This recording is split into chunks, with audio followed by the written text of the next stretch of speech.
Chapter 2 Digging with Stig. It was a fine autumn morning and the grass was very wet with dew outside. Barney pushed his breakfast down as fast as he could manage. "What do you want to do today?" his grandmother asked as she drank her coffee. "I have to go into Sevenoaks this morning. Do you want to come?" Barney's heart sank. Go into Sevenoaks? Well, it was all right if you had nothing else to do, but he had to go and see Stig. "No, thank you, Granny," he said. "I don't think I want to go into Sevenoaks." "You'll be quite happy just messing around here?" asked his grandmother. "Yes, thank you. I want to mess around with Stig." "Oh, I see." Granny smiled. "With your friend, Stig. Well, Mrs. Pratt will be here all the morning, so if you like you can stay with her and with Stig, of course." Lou said that she would like to go to the town, as she wasn't particularly interested in playing with Stig. Barney knew from the way that she said it that she still thought Stig was only a pretend friend. But that was all right. If she didn't want to meet Stig, she needn't. "Can I go out now?" he asked. "All right," said Granny. "Put your boots on!" she called after him as he shot through the door. Barney's feet made dark prints in the dew as he headed across the lawn towards the chalk pit. Then he stopped and stood still in the middle of the lawn. Suppose he didn't find Stig after all? The sun was bright. Yellow leaves fluttered down from the elm tree onto the grass. A robin puffed its breast on a rose tree and squeaked at him. Barney suddenly wasn't sure that he believed in Stig himself. It wasn't a Stiggish day, like yesterday when he'd fallen down the pit. He had fallen, hadn't he? He felt the bump on the back of his head. Yes, that was real enough. He'd fallen and bumped his head. And then what?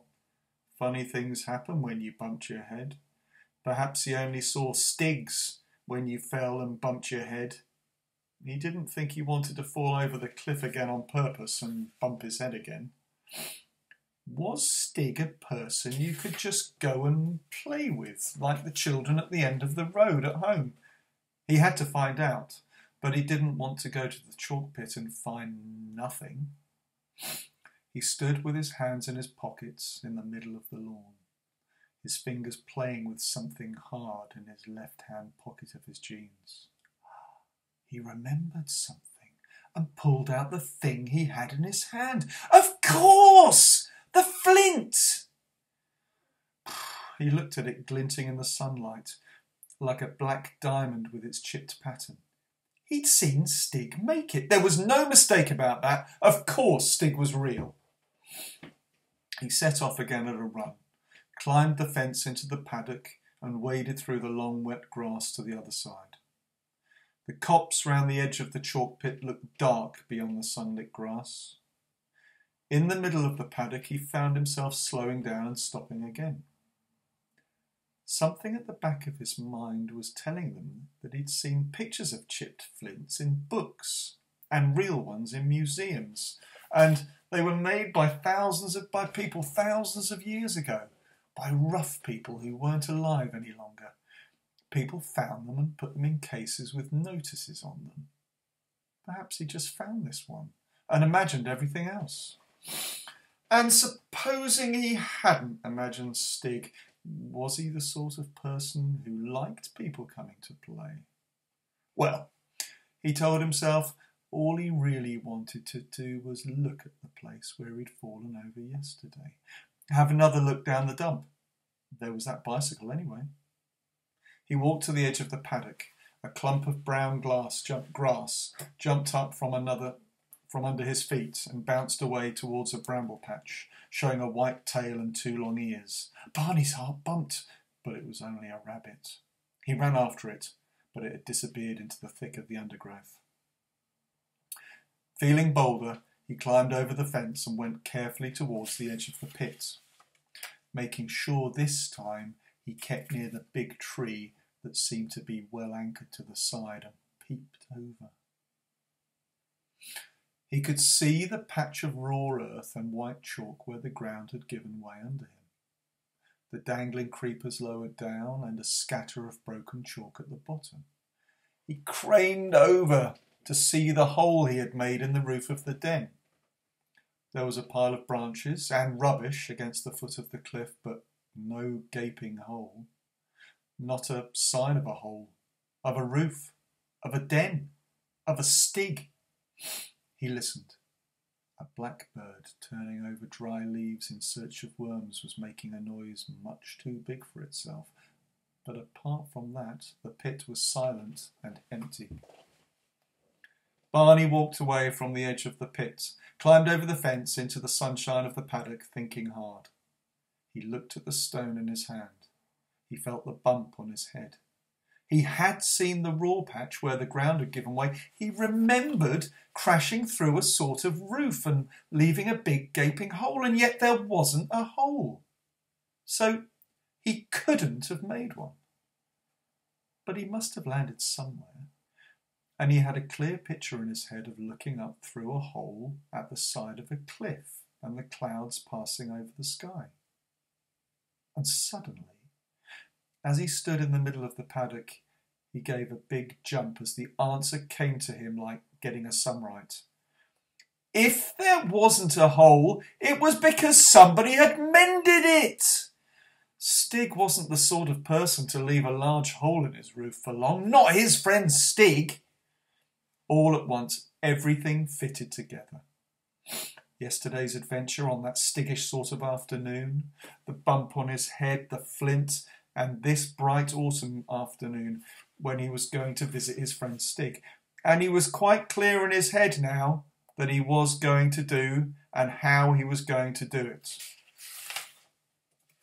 He set off running, back to the garden. Presents for Stig. When you visited people this time of year, you always brought something from the garden. Tomatoes you couldn't bottle, or apples you hadn't room to store. He looked round the big old apple tree for windfalls. There were some big ones, difficult to manage without a basket, but he stuffed them into his shirt, making sure there weren't any wasps in them first. What else? He saw a line of carrots, his favourite fruit. He was allowed to pull up carrots. They were good for his teeth. So he heaved up a few good-sized ones and rubbed the earth off with his fingers. Then he had an idea and ran to the tool shed where he found a ball of garden string. It was all right just to borrow it. Back he ran again, across the garden, over the fence, across the paddock, over into the copse, and through the brambles and dead leaves to the edge of the pit. He sat himself comfortably on the trunk of the tree that curved out and over the pit like the neck of a camel, and looked carefully again at what he could see. There was the broken edge of the cliff. There were the trailing creepers. There at the bottom were the scattered lumps of chalk that had come down with him. And now that he was really looking at it, he could see a new piece of linoleum. Well, not exactly new. Nothing in the dump was new, but it looked as if it had been put there not long ago because it wasn't covered with moss and things like that had been there for a long time. And he could see, at one side of his pile of branches, he could see that thing that was Stig's lean-to roof, a faint path in the bottom of the pit that led to the front of the den. He found the end of the ball of string and tied the bunch of carrots to it. Then he began to pay out the string, with the carrots dangling on the end, towards the bottom of the pit, like a fishing line. He hoped it was long enough. There always seemed to be miles of string in a ball, but it dwindled and dwindled as he lowered the carrots down until he was afraid it wouldn't reach the bottom. Bother! A cobble, a regular spider's nest of tangled string appeared, and he had to stop to uncobble it. At last, with a few feet in hand, the carrots were swinging on a level with Stig's front door. Barney's seat was not quite above it, so he had to get the carrots swinging to and fro, all that way beneath him, until the carrots were actually knocking at the door like 5 pink fingers. Barney was bubbling so much with laughter inside him at the trick he was playing on Stig that he forgot to be dizzy. "Stig! he called down the pit.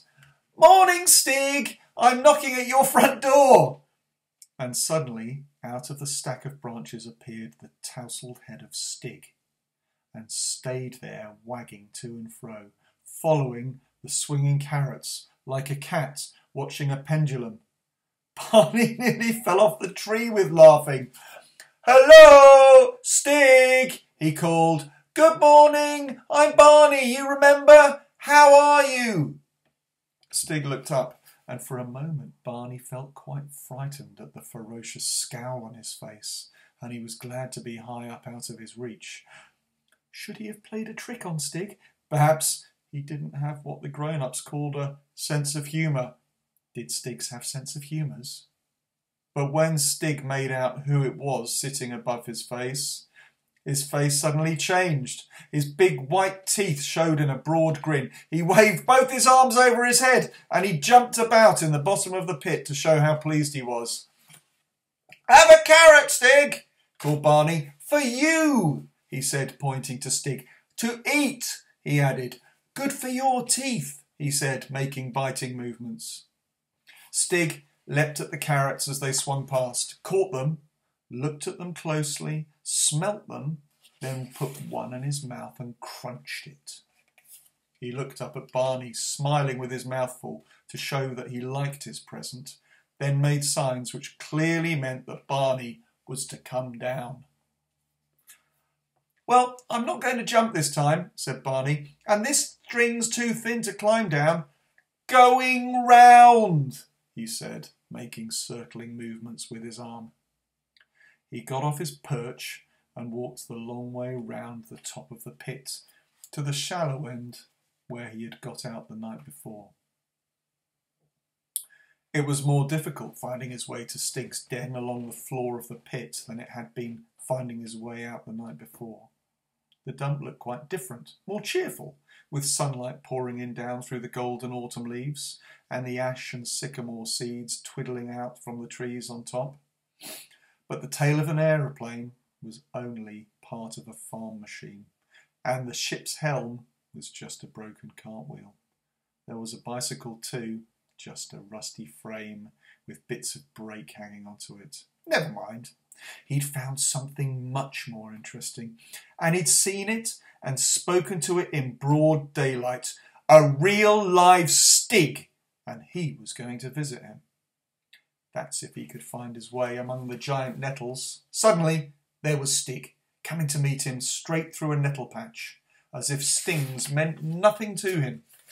Barney stopped. What now? Shake hands? Rub noses? No, perhaps not. He remembered the apples he had stowed inside his shirt. He took one out and held it towards Stig on the palm of his hand, as if he was trying to make friends with a horse.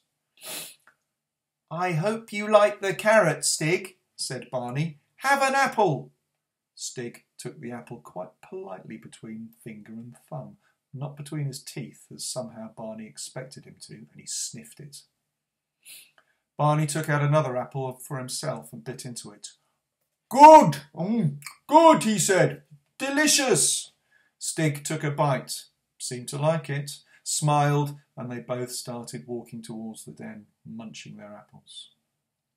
Stig just blundered through the nettles, and as far as Barney could see, they stung him and raised bumps as they did on other people, but he just didn't care. Barney himself avoided the nettles as much as he could. He got stung once or twice, but decided not to make a fuss about it. Stigs don't mind stings, he thought, so he'd better not. Stig led the way to the den. Barney noticed several dumps of new white chalk near the path, and remembered the new tunnelling he had seen yesterday and the baby's bath full of chalk. "Been digging, Stig?" he asked, pointing to the dumps. Stig grinned and nodded. It was gloomy and overhung at Stig's end of the pit, even on this bright day, and the den itself, now that the hole in the roof was mended, was even darker. The teapot lamp was flickering and throwing a dim light on the den, and the place where Stig had been digging, but was not very cheerful. Come to think of it, thought Barney, rabbits and things that live in holes don't have any light at all. Not much fun for them, with no windows. Couldn't he find some windows for Stig? What made it worse was that Stig had started a small fire in the den part. He must have just done it because Barney hadn't noticed any of the smoke when he was sitting on the tree trunk. The smoke was filling the den, and there was no way out for it except to trickle through the gaps in the roof. It made Barney's eyes water, but he supposed it was just one of those things that you had to put up with, like the nettles. All the same, the place could do with a chimney as well as windows. He began to get used to the darkness, and he could see that the tunnel at the back of the cave went further back into the chalk than he had even noticed. The digging tools were lying about, the bedstead leg, the broken cast-iron shoe scraper, and an iron bar like the one he'd seen his father use to jack and lift the car up. Stig was reaching up to offer Barney another turnip. Barney didn't feel like a turnip so soon after breakfast. "Can I help you dig, Stig?" he asked. "I expect you're busy now." He went to the end of the tunnel and picked up a bit of bedstead and began to attack the wall of chalk. It was not as easy as he expected. The chalk on the inside of the hill here was firm, not crumbly as it was on the outside where the rain got at it. Barney's bashes with the awkward piece of metal only broke off smallish bits of chalk, and he was soon puffed out. Stig, who had been standing watching him, took the digger from his hands and showed him how to dig. He showed him how to dig out a hollow at the bottom of the chalk wall, then knock down large chunks which came away more easily because they were not held up underneath. There was soon a pile of loose chalk, and Barney picked it up with his hands and put it in the small tin bath. When it was full, it was about as much as he could do to drag it all along the floor to the cave towards the entrance. Stig helped him, and between them they lugged the load out of the den and dumped it. But Barney noticed that Stig took care to put it some way from his door. He supposed that piles of new white chalk would let people know that something was going on. Stig let him dig next time, and he soon got the hang of cutting under and letting it tumble down from the top. Now and then they would come off to a great flint embedded in the chalk, like a fossil monster with knobs and bulges, and they would have to chip round it, worry it, and loosen it like a tooth, until at last it came free, usually bringing down a lot of chalk with it. They worked on happily for quite a time, taking it in turns to dig and load, and now and then they would stop for a break and take a drink of water from the tin or eat a refreshing apple. Barney's jeans were white with chalk dust, and his hair and nails were full of it. He suddenly wondered what his granny would say. Then he suddenly wondered what time it was. In spite of the apples, his tummy was telling him that it might be lunchtime. "You haven't got a clothes brush, have you, Stig?" he asked. Stig looked blankly at Barney. Barney decided that he probably hadn't. His eye fell on Stig's water pipe. Somebody had thrown away a vacuum cleaner, so there must be one of the brush things somewhere. Sure enough, he spied one, fixed as a sort of T-piece on the end of a long, thin pole that was helping to hold the roof up. He thought the roof might hold itself up for a bit, while he got the worst of the chalk dust off with the vacuum cleaner end, and it did. Stig was watching with a puzzled look, wondering why Barney should be pulling down part of his roof to brush his clothes with. "You're lucky, Stig," said Barney. "No one asks you how you got in such a mess. I've got to go now. Must be nearly lunchtime. Pity I can't ask you to lunch, but really, he thought, nobody else even believes in him yet. "I'll be back this afternoon," Barney said from the door. "Thanks for letting me help you. Goodbye." Granny and Lou were late getting back from the town, so he had time to get the chalk out of his nails and hair and look fairly respectable for lunch. They were too full of talk about how they had spent the morning to question him about what he'd been doing. Over the stewed apples, he was able to say quietly, "Granny, have you got any things you don't want?" "Things I don't want, dear?" Grandmother repeated. "What sort of things? Chilblains? Grandchildren? No, Granny, I mean things like windows and chimneys. Granny thought about this for a moment and then said that really she couldn't think of anything like windows and chimneys except windows and chimneys. And she thought the house only just had enough of these to go round. And Lou just laughed and said, "Really, Barney?" Then Granny said that it did remind her that there were some tins and jam jars that she'd meant to put out for the dustbin men, and perhaps Barney would be a dear and carry them to the gate. There were more jam jars than Barney had thought possible, and quite a lot of useful tins, the sort with lids. Barney looked at them. The dustbin man wouldn't say thank you for them, he thought. Why shouldn't Stig have them? He remembered a big wooden box which Grandfather had helped him fix wheels onto so that he and Lou could use it as a go-kart. He searched round and found it among the firewood, but still with its 4 wheels more or less straight and the piece of rope on it in the front to pull it with. He loaded it up with jam jars and tins and found it quite a weight when he set off across the paddock with it. He looked at Flash the pony as he struggled through a clump of long grass and called rather crossly, "You might come and help pull instead of standing there, Flash." But he knew that Flash took a lot of persuading to be caught for Lou just to ride him, let alone for pulling carts. The pony just stood and watched, tossing his head now and then at the afternoon flies. By the time Barney had got his load to the edge of the pit, he was quite tired, but there was still the problem of getting them to the bottom. He sat on the camel's neck tree trunk. The string was still there. It was the thick brown sort, and he thought that it would be strong enough for a few jam jars. He called to Stig, and after a time Stig came out backwards, like a badger with its bedding, dragging a load of chalk. "I've got some things for you, Stig," Barney called. He pulled up the string and took the ends to the pile of jam jars. About 8 of them were packed in a cardboard box. It would take too long to pass them down one by one, so he tied the string round the box, took it carefully along the tree trunk and started to lower it. This wasn't nearly as easy as the carrots. The box swung wildly, the string round it started slipping, and the part he was holding tried to run through his fingers and burned his hands. He took a turn round the stump of a branch and let it run out round that, hardly daring to look down and see what was happening. He hoped Stig wouldn't get a jam jar on his head. The box was hanging by one corner when it reached the ground, but instead of untying it, Stig disappeared into his den. "Hey, Stig! Undo it!" Barney called. "There's some more to come down!" Stig came out again holding what was left of a large, broad-brimmed lady's straw hat with ribbons to tie it under the chin. He untied the string from the box and tied it to the ribbons. It made quite a useful-looking cargo sling. "Jolly good idea, Stig!" Barney shouted. Stig's got brains, he thought. After that it was quite easy.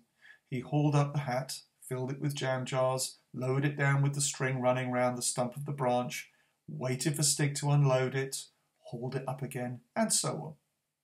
When he'd finished the jam jars, he started on the tins, which were much lighter, and when he had lowered all the tins, he looked at the truck. How long is the string? He wondered. Could he send the truck down the same way? If he didn't, he would have to trundle it all the way around the top and all around the bottom of the pit. He wound the string a few times round the branch stump, leaving enough loose to reach the truck on the cliff top, humped it himself along the tree trunk, tied the string to the wheel of the truck, moved back along the trunk and pulled the truck towards him by the string. The truck lurched over the edge of the cliff, swung wildly outwards on the string, which ran out so fast that he couldn't stop it, until a tangle in the string made it stop with a jerk. The string broke, and the truck was falling through the air. Barney held on for dear life to the tree with his face against the mossy bark and shut out his eyes. He felt weak and dizzy. At last he allowed himself to look down. He couldn't see the truck at first. Then he saw that it had swung out to land in the branches of an elder tree and was hanging there quite happily. "Oh, I've sent the truck down, he called to Stig. It may come in useful. He was still feeling what his grandmother used to call hot and cold all over, but he carefully inched himself off the tree and onto the firm ground and set off round and down to the pit. A pity he couldn't let himself down on a rope, but no, he thought, he wouldn't try that just yet.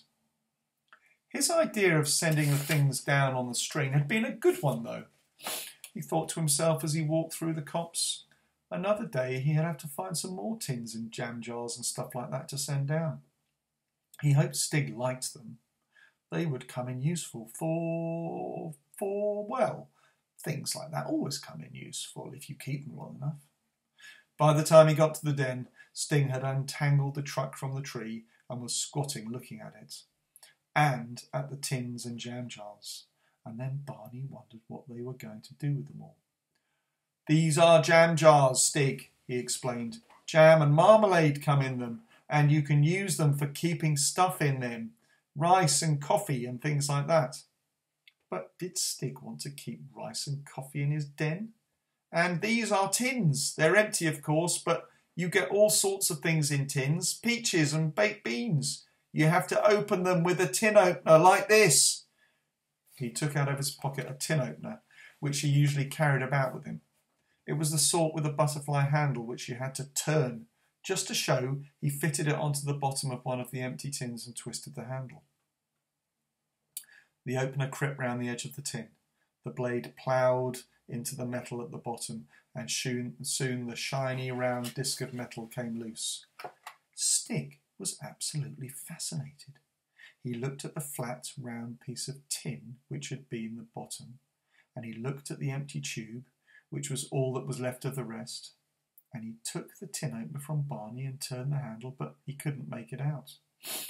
It's quite easy, Stig, look. And Barney took another tin, fitted the opener on the bottom, and showed him how to work it. And there was another round plate and another tin tube. Then Stig had to have a go, and they started on a third. One of the tins had been rather flattened, but it gave Barney an idea for how it might be used. He took it, left Stig with the others, and towed the truck into the den and along to the place where Stig had been digging the chalk. There was quite a lot of loose rubble lying around there, and Barney set to work to shovel it into the truck with the flattened tin. It was certainly better than using his hands, though it wasn't quite the right sort of shovel shape yet. He hammered at it with an unbroken flintstone and made it into quite a handy scoop, like the sort the village grocer used for shovelling sugar into little paper bags. He toiled away until the truck was heaped full. It held much more chalk than the tin bath, and because of its wheels he could pull it away quite easily. "Look, Stig," he said as he went past where Stig was sitting. "Look at all the chalk I've loaded." But Stig seemed too busy to notice. Barney wheeled the truck along to the place where they were now dumping the chalk and flipped out his load. Then he ran back to the den with the truck bouncing along empty behind him. When he got back, Stig was sitting there surrounded by round plates of tin and empty tubes, and just in the act of taking the bottoms out of the last tin. "Stig, what are you doing?" exclaimed Barney. "You've spoiled all the tins now. You can't keep things in tins with no bottoms." He was really quite annoyed. What was the use of a lot of tin tubes with no ends? Stig sat there playing with them. He seemed to have the idea of fitting one inside another, but that wouldn't work because they were all exactly the same shape. However, one of them had got a bit pinched, and it did fit into another, which seemed to please him a lot. Barney thought it was a bit childish of Stig to just sit there playing like a baby with plastic bricks when there was all that work to be done. But Stig went on seriously worrying over the problem of fitting them together. He found that by pinching together the end of the tin, he could make it fit into the next one, and soon he had 4 or 5 fitted together like a length of stovepipe. Stovepipe!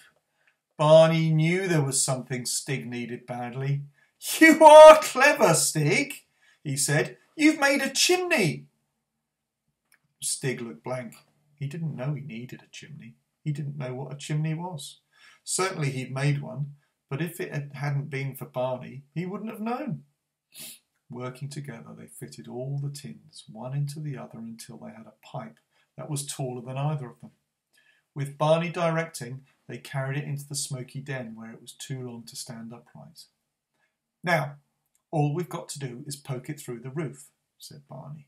Stig looked doubtfully at him, but together they managed quite easily to push it through a crack between a piece of linoleum and a sheet of corrugated iron. But now what? They couldn't just leave it hanging above the fire. "I know!" exclaimed Barney. "The bath!" He left Stig patiently holding the chimney and went and fetched the tin bath. What luck! It had a rusty hole in the bottom, which only needed a little work with the boot scraper to make it big enough to fit the chimney through. Stig was dimly beginning to see what Barney was trying to do. Together they built up a fireplace of chalk blocks and big flints, rested the bath upside down on top, and there was a mantelpiece and a chimney with a flue leading from the hole in the upturned bath through the roof and into the open air. Barney lit the fire, which Stig had laid as they built the fireplace, and threw some additional scraps of paper and twigs onto it. Once the smoke had learnt its way, it went roaring up the pipe. They rushed outside, and there it was, coming out of what looked like a proper chimney pot sticking through the roof. Stig watched, fascinated. "There you are, Stig," said Barney. "Now you've got a proper fireplace. People can come in and visit you without getting their eyes full of smoke." Actually, Stig didn't seem to care very much about having the place full of smoke, but he was as pleased with his fireplace as if it had been a new toy, and he kept putting on twigs and leaves over the fire so he could go out and see the smoke coming out at the other end. And Barney was so proud of his invention that he looked around for something else to invent. He saw the stack of jam jars. What had he brought those for? It would be too dull just to use them to keep food in. Stig's den wasn't that sort of place. He had to think of a new way of using the jam jars. What had he thought Stig's house needed most? A chimney. He'd got that now, a chimney. And yes, a window. A window. Well, windows were made of glass and so were jam jars. Yes, but the shape. Doors were made of wood, and so were clothes pegs. Ships were made of steel, and so were tin openers. But you can't make a ship out of tin openers, or a door out of clothes peg. The shape's wrong. You couldn't hammer glass flat, could you? He picked up the boot scraper. No, of course not. Stig had stacked the jars on top of each other, lying on their sides. They made a sort of wall of glass like that, but they rolled about, and of course there were gaps between the jars. Barney looked at one side of the den, the darkest side, which really needed windows. It was built out of wooden boxes from the dump, bottoms outwards, open tops inwards. He took the digging tool and knocked the bottoms out of one. There was now an open square where the daylight came in, but so did the wind, and Stig didn't seem at all pleased at sitting in a draught. Stigs like to be snug, thought Barney. He carried the jars in and stacked them in the frame of the box. They fitted quite well. The light came in, but the draught came in too. Stig got up and looked at the gaps between the jars, grunted, and went out of the den. Barney followed him, wondering. Stig led the way to the bottom of the cliff, where there had lately been a landslide and quite a large chunk of cliff top had come down in one piece. Beneath the topsoil and the chalk, there was a layer of red clay. Good, damp, squidgy clay. Stuff you could make models with. You could make model animals with it. Stig began to dig out lumps of clay with his fingers, and Barney found another good clay mine and did the same. They got as much as they could carry and took it back to the den. And from the outside, Stig set to work to fill in the gaps between the jam jars. They had to make 2 more journeys before all the jars were firmly bedded in clay. And then Barney carefully wiped the smears off the bottoms of the jars with a rag. They stood and admired their windows. They even made faces at each other, one standing inside and the other outside, because you could almost see through it. It certainly let the light in, even though it was late in the afternoon and there wasn't much light to let in. "Well, well," said Barney. "That's that!" It was a thing he'd often heard his granddad say when he'd finished a job. He was tired after all the inventing he had done. He went to sit down, and then he saw all the round plates of tin that Stig had cut out lying around on the floor. He gathered them up. There must be a use for these too. He went back to the window and found the discs fitted exactly over the ends of the jars if he pressed them into the soft clay. There were just enough to go round. "There you are, Stig," he said, "like on a ship, to shut the portholes, if you don't want people to look in, or if you just want to shut the dark out." There was a feeling in the evening air that darkness was coming, and that it would be snug to sit by the new fireplace and watch the fire going up the chimney. But Barney suddenly remembered something and stood up with his mouth open. "Stig," he said, "I've got to go home. All the way home, I mean. I probably won't be staying with Granny until Christmas." Stig looked at him. "Stig," said Barney, "when I come back again, you will still be here, won't you?" Stig didn't answer, but he went to a little niche in the chalk wall, poked out among some things there, and brought something back, which he gave to Barney. He looked at it. It was a little chipped flint, perfectly shaped like a flat Christmas tree, and very sharp. "An arrowhead," Barney gasped. "For me? Oh, thank you, Stig. I really must go now. I'll see you at Christmas. You will be here at Christmas, won't you, Stig? Goodbye." And he ran off. As he made his way along the bottom of the pit, he felt he knew the way there better than anywhere else in the world. And he felt that Stig's house was as much his home as anywhere else. After all, it was like drawing pictures. Once you put a chimney and a window on a house, you've really made a house.